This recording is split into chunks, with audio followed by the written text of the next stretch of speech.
The registry. I had no idea what I was doing. We got a couple of waffle irons. Nothing wrong with having multiple waffle irons. Who doesn't like waffles? I just did it in one fell swoop, like during work. I really wish we would have asked for betting because we have kind of like old school kind of thing going on with betting. And I'm like, okay, I think I'm at the age where I deserve some silk sheets. He loves to cook, and a lot of our like skillets and things like that, you know, it's like we could have had a better skillet. The biggest mistake that couples make when they're registering is not thinking about the here and the now. They register for all those things their mother taught them, the silver, the china, but then they have nowhere to put it. We registered for some items as if we lived in a mansion. Yes. When in fact we live in an apartment, and most of the stuff is now in our parents' basement.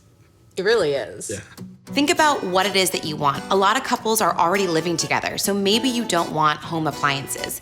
Maybe you want to register for your honeymoon or a down payment for your house. Throughout the process, we were like, oh, our friends are not gonna pay money for this. And we got like, you know, Vitamix and stuff. That's expensive. Make a date night out of it. Go grab a great dinner, have some wine, and then go on your first and probably your only shopping spree. Find the places that actually serve alcohol while registering. It keeps it fun.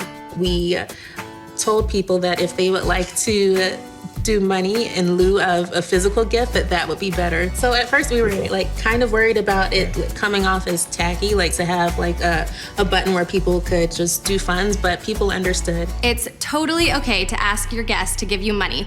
But here's the deal, you want to earmark it for something. Maybe that's a great trip that you're gonna take, maybe it's your honeymoon. You want to give your guests a little bit of guidance as to what that money is gonna go towards. I wish we had made it more of an option for people to kind of to do what they wanted to do. Everyone wants to show how they love you in different ways. A lot of the gifts that we ended up loving for our wedding were sort of the more experiential gifts, like people who got us tickets to like a Broadway show, or we had friends take us out to a really fancy dinner.